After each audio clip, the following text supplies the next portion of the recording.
The AMA Moving Medicine podcast highlights innovation and emerging issues that impact physicians and patients today. Hello, this is the American Medical Association's Moving Medicine video and podcast. As we begin the new year, we thought we'd take this opportunity to take a look back at AMA's work over the past year in several key areas, and also find out what's in store for 2022. Today in our Look Forward, Look Back series, we're talking with Dr. Audiey Kao, the AMA's Vice President of Ethics in Chicago, about the AMA's critical work in medical ethics. Dr. Kao, it is great to have you back.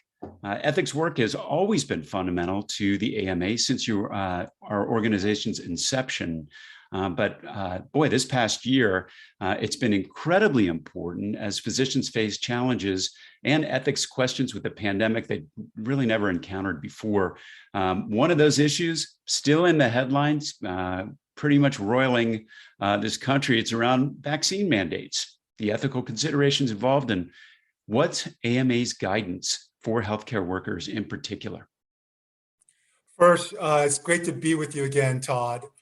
And, as I've talked about in our past conversations, a foundational ethic in medicine is first, do no harm.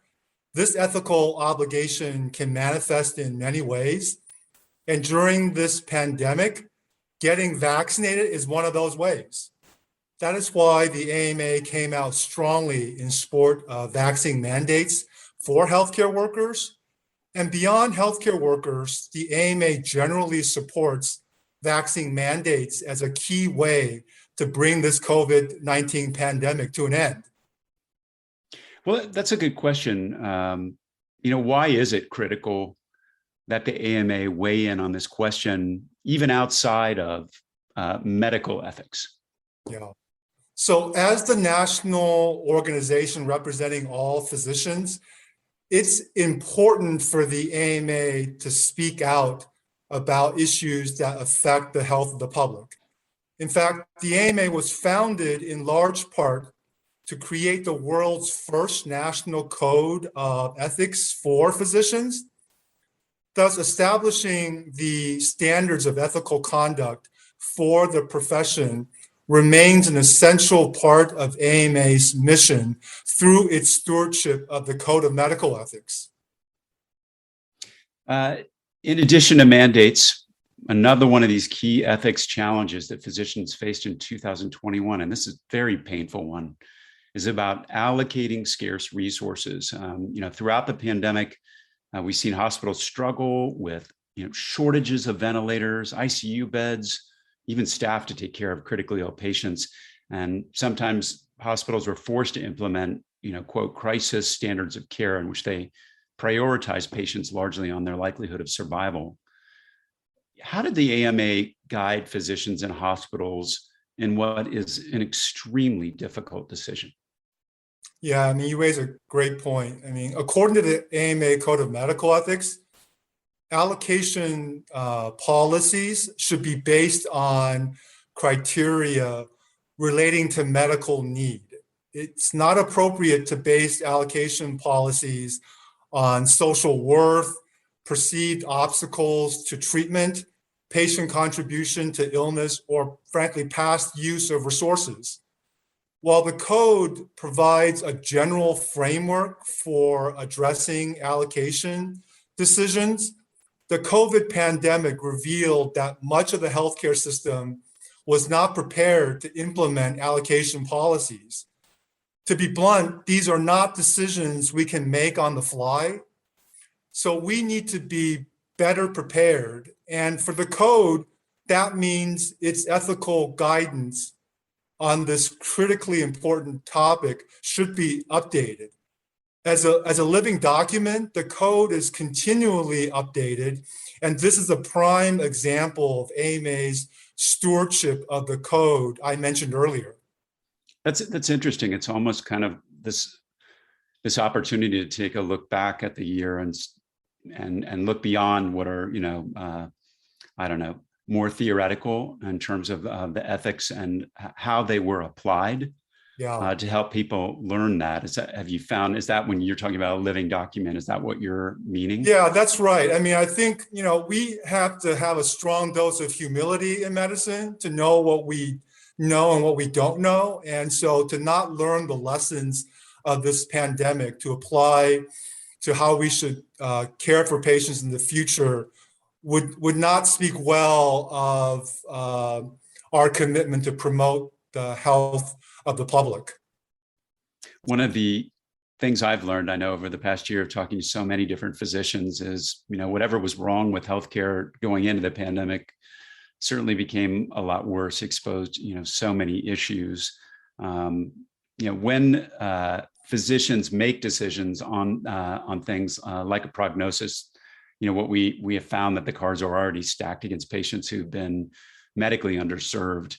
What ethical guidance did the AMA provide about responding to health inequities that we've seen during the pandemic? Respecting human dignity is one of the core principles underlying the AMA Code of Medical Ethics. And so the code, for example, offers guidance to physicians in how to realize their ethical responsibility to address health disparities and inequities. That said, we have also seen how the COVID-19 pandemic has greatly affected historically marginalized and minoritized populations who have been long oppressed by racist policies and structures. This past June, the AMA Journal of Ethics published an entire issue on the topic of transgenerational trauma and how clinicians can respond to individuals and communities to address the health inequities created by such trauma. You took care of the nation. It's time for the nation to take care of you. The AMA stood by America's physicians and patients during the pandemic, and we're not stopping there. We're fixing prior authorization, leading the charge on Medicare payment reform, supporting telehealth, fighting scope creep, and reducing physician burnout. It's time to rebuild, and the AMA is ready. To learn more about the AMA Recovery Plan for America's Physicians, go to ama-assn.org/time to rebuild.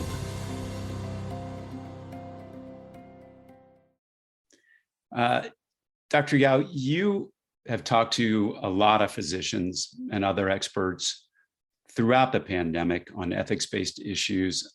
I'd love to hear about any standout conversations, any meaningful stories that come to mind when you think about those conversations. Yeah, as you know, Todd, when the pandemic started, the journal got creative and developed a series of COVID-related interviews. And I had the privilege of interviewing many thoughtful and engaging individuals. Some that come to mind include Doctors Caesars and Charles, who helped to start White Coats for Black Lives. The interview I conducted with Professor Ibram Kendi about what it means to be an anti-racist also stands out in my mind. I also had the opportunity to interview a physician poet, Rafael Campo, and a political cartoonist, Matt Worker, about the pandemic through the lens of their respective art forms. I'm particularly proud of our focus on the pandemic's impact on some of the most vulnerable among us, including individuals experiencing homelessness, those who are living in jails and prisons, and those working in low-wage jobs who frankly didn't have the luxury of working from home. When you think about the stories, is there any kind of particular story or memory that sticks with you from this pandemic era? Yeah, we often talk about treating patients as a member of the healthcare team, and so I can recall conversations that I had talking about members of the team who, for example, were home health aides, who went to people's home, even during this pandemic, who get paid basically slightly above minimum wage, who work long hours, but frankly don't get employment-based health insurance, which is just morally shocking and indefensible. So I think shining a light and illuminating their stories is what we try to do in the AMA Journal of Ethics, is to shine more light and less heat on topics of ethical import. So that's an example of something that comes to mind during my conversations with people during the pandemic. And that's a great segue into the next question. It kind of begins to kind of answer itself a little bit. I mean, so much of the focus in the pandemic has been on the science and the continuous learning process that we've made our way through this pandemic. But, you continue to publish, you and your team, the AMA Journal of Ethics. Talk about why this resource has been so important over the last year. Yeah, the journal is kind of like my baby, so to speak. I kind of gave birth to it, so I have a real fondness for its growth over the years. But from its very beginning, Todd, the journal has seen ethics inquiry as a public good. And that is why the AMA Journal of Ethics is free to read and access for everyone. And early in 2021, the journal published a two-part issue on racial and ethnic health equity in the US. The journal has a long history of publishing justice-relevant articles. And in February of 2020, before the pandemic lockdown in this country, I published an editor's letter recommitting our journal to advance discourse and scholarship in motivating health equity. We also published 2 issues on topics with titles that seem oxymoronic: the April issue on compassionate force and the October issue on palliative surgery. These 2 issues are just the latest examples of the journal exploring important topics that have not been, but deserve greater examination in the bioethics literature. And finally, the journal ended the year with an issue on health justice and diversity in medical school admissions.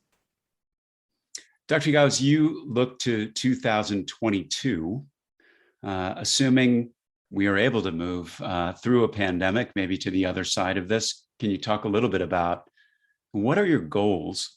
You expect, or big things you expect to play out in the coming year? Yeah.